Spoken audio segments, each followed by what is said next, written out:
నమస్తే, నేను మీ కుప్ప పద్మిని. ఇన్నాళ్ళు మీ సపోర్ట్ ని నాకు అందిస్తూ, మీ ప్రేమని నాకు అందిస్తున్న ప్రతి ఒక్కరికి కృతజ్ఞతలు.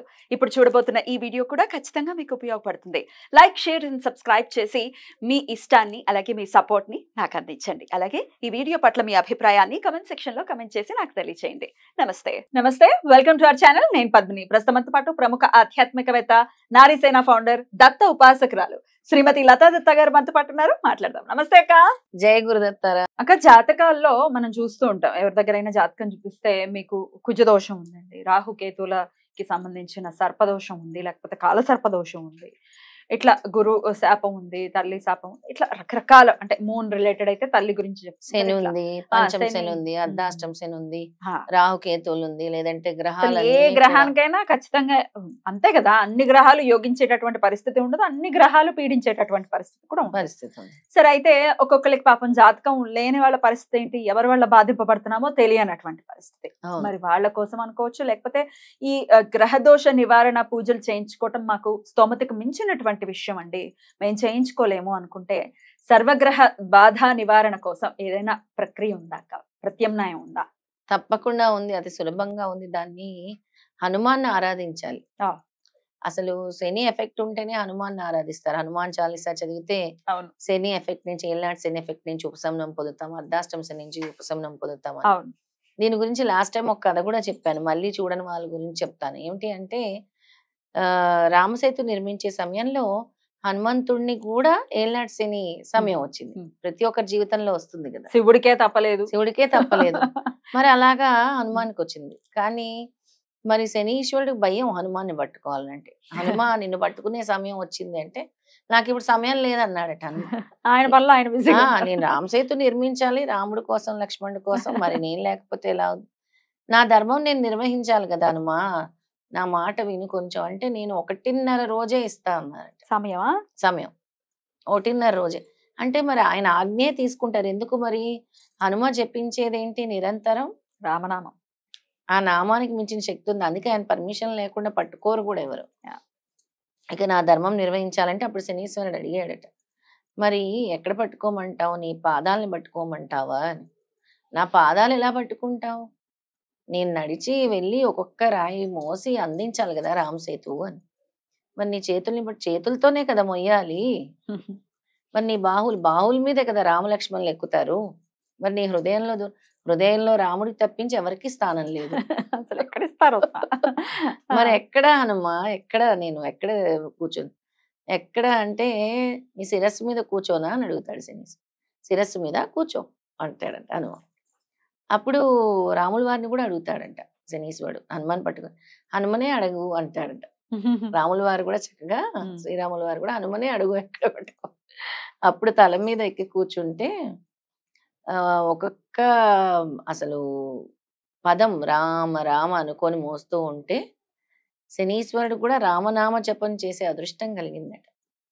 అసలు ఆయన మొత్తం జీవితంలో కూడా దొరకనటువంటి అదృష్టము హనుమ తల మీద కూర్చున్నప్పుడు. హనుమ మోస్తున్న భారం అంతా శనీశ్వరుడు నెత్తి మీద పడిందంట, బరువంతా కూడా. నెత్తి మీద కూర్చున్నారు కదా, నెత్తి మీద కూర్చున్నాడు, మొత్తం భారం పడింది.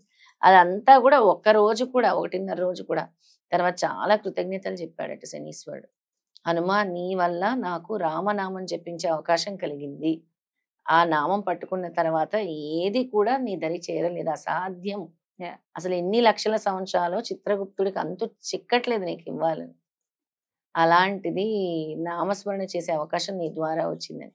మరి అప్పుడు ఈ అన్ని దోషాలకు కూడా పట్టుకోవాల్సింది ఎవరు అంటే హనుమంతుడిని. ఆయన యొక్క స్తోత్రం జపిస్తే మనకి కాలసర్ప దోషాలేంటి, కుజ దోషాలు అవ్వచ్చు, అలా కాలసర్ప దోషాలు అవ్వచ్చు, కుజ దోషాలు అవ్వచ్చు, శని దోషాలు అవ్వచ్చు, రాహుకేతు దోషాలు అవ్వచ్చు. వీటికి సంబంధించి ఏదైనా, పాపం మాకు జపాలు చేయించుకునే స్తోమత లేదు, మేము ఇన్ని వేలు కట్టలేము ఆ జపాలు, మేము ఇన్ని 18,000 జపాలు చేయించుకోలేము, 21,000 జపాలు చేయించుకోలేము, మాకు స్వామి రక్షించాలనుకునే వాళ్ళందరికీ కూడా వాళ్ళు ఒక 5 మంగళవారాలు కూడా హనుమంతుడి గుడికి వెళ్ళి చక్కగా దర్శనం చేసుకొని, అక్కడే దీపం పెట్టుకొని, అక్కడే కూర్చొని నేను చెప్పేటటువంటి స్తోత్రం హనుమాన్ని చూస్తూ జపించుకుంటే సరిపోతుంది. సర్వగ్రహ దోష నివారణ అనేది అందులో మంత్రం కూడా అదే. అవునా? స్వామి మంత్రం కూడా అదే. అతి సులభమైన మంత్రము, చాలా ఈజీ మంత్రం. ఓం సర్వ దుష్ట గ్రహ నివారణాయ స్వాహ. ఓం సర్వ దుష్ట గ్రహ నివారణాయ స్వాహ. ఓం సర్వ దుష్ట గ్రహ నివారణాయ స్వాహ. ఎన్నిసార్లు 108 సార్లు 5 మంగళవారాలు చేయాలి. లేదా ఇంకా మీకు సమస్య ఉంది అని అంటే 9 మంగళవారాలకి మీరు పొడిగించండి. 5వ మంగళవారం వరకే మీకు రిజల్ట్ తెలిసిపోతుంది. అలాగే హనుమాన్ గుడిలో వెళ్ళి అక్కడ దీపం వెలిగించి హనుమంతుడిని చూస్తూ చేయాల్సినటువంటి మంత్రం. అయితే అక్క, గ్రహాలు వాటికి ఇచ్చిన ఆధిపత్యం కానీ లేకపోతే వాటికి ఇచ్చినటువంటి పని ఏదైతే ఉందో అవి చేసుకుని పోతాయి, అందులో ఎటువంటి సందేహం లేదు. అయితే గురువు ఎంత ఆస్పిషియస్ ప్లానెట్ అయినప్పటికీ ఒకవేళ గురువు మనల్ని ఇబ్బంది పెట్టాలి అనే పరిస్థితి ఉంటే పెడతారు. ఆ గ్రహం కూడా మనల్ని ఇబ్బంది పెడుతుంది, అందులో ఎటువంటి సందేహం. గ్రహం కూడా పెడుతుంది. అమ్మో, పెడితే మళ్ళీ మామూలుగా ఉండదు, సినిమా నెక్స్ట్ లెవెల్లో ఉంటుంది. సరే, ఆయన అనుగ్రహమే కావాలని కోరుకుంటాం కదా, గ్రహాలన్నిటిలో కూడా ఖచ్చితంగా గురువు అనుగ్రహం కావాలి అని అనుకుంటాం. మరి గురువు అనుగ్రహం కోసం ఒకవేళ గురువు వల్లనే ఇబ్బందులు వస్తున్నట్టయితే ఏం చేసుకోవచ్చు? చాలా ఉపయోగకరమైన ప్రశ్న ఇది. నేనే చెప్దాం అనుకున్నాను. ఎందుకంటే మే 1 నుంచి గురువు మారిన తర్వాత కొన్ని రాసుల వారికి ప్రత్యేకంగా గురుబలం చాలా బాగుంది. కొన్ని రాసుల వారికి గురువు కొంచెం మాల్ఫిక్ ఎఫెక్ట్స్ చూపించే, అలాంటి వాళ్ళందరూ కూడా గురు దత్తాత్రేయ గుడిలకు గాని క్షేత్రాలకు గాని వెళ్ళాలి. లేదా వెళ్ళే సమయం లేకపోవచ్చు, వెళ్ళే అవకాశం లేని వాళ్ళందరూ కూడా గురువుని ఎక్కువగా పూజించాలి ఇంట్లో కూర్చొని. నేను ఎప్పుడు చెప్తూ ఉంటాను, ఎక్కువ శనగల ద్వారా మీరు ఏవైతే ఈ శనగలు ఉంటాయి, ఎల్లో కలర్ శనగలు ఉంటాయో అవి చక్కగా నానపెట్టి వాటిని మాలగా గుచ్చి 108 మాలగా గుచ్చి దత్తాత్రేయ స్వామి పటానికి వేసి, అలాగే నేను చెప్పినటువంటి మంత్రాలు చాలా ఉన్నాయి. దత్త గాయత్రి చెప్పాను, నేను దత్త గాయత్రి మంత్రం చెప్పాను. అలాగే ఓం ద్రాం శ్రీం శ్రీ గురుదేవ దత్త చెప్పాను.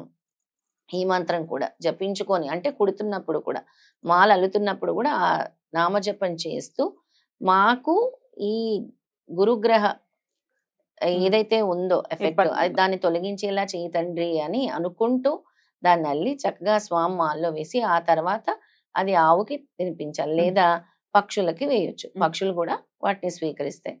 అలాగా మీరు దాదాపు 9 గురువారాలు చేయాలి. 9 థర్స్డేస్ చేయాలన్నమాట. 9 గురువారాలు చేయాలి. అలాగే వీళ్ళు పసుపుకి సంబంధించి అంటే పులిహోర తయారు చేసుకొని వెళ్ళి అక్కడ అన్నదానం లాగా చేయాలి. ఎక్కడైతే గుళ్ళు ఉంటాయో అక్కడ అన్నదానం చేయాలి. రైట్, తప్పకుండా. అయితే గురువు చాలా మంచి గ్రహం కదండి, మాకు మంచి ఫలితాలు ఇచ్చేయాలి, గురు దశ వచ్చేసింది, అసలు మాకు అద్భుతమైనటువంటి ఫలితాలు ఇవ్వాలి అని చాలా మంది ఎక్స్పెక్ట్ చేస్తూ ఉంటారు. మరి ఎందువల్ల ఇలా జరుగుతోంది? మంచి గ్రహం కదా, పుణ్యగ్రహం అంటారు, అది మరి ఎందుకు జరుగుతోంది అంటే ఏదో ఖచ్చితంగా సమ్ బ్లాకేజ్ ఉంటుంది. ఇంకోటి కూడా, ఇప్పుడు ఏదైతే మనం శనగల దండ వేసామో అది స్వామికి వేయటమే, దీని ప్రసాదంగా మనం స్వీకరించడం. ప్రసాదంగా చూపించే శనగలు మీరు దాన్ని పోపు వేసి ప్రసాదంగా పెట్టండి, అందరికి పంచి పెట్టండి.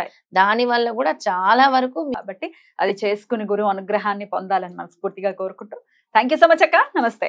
జై గురుదత్త. శ్రీ గురుదత్త.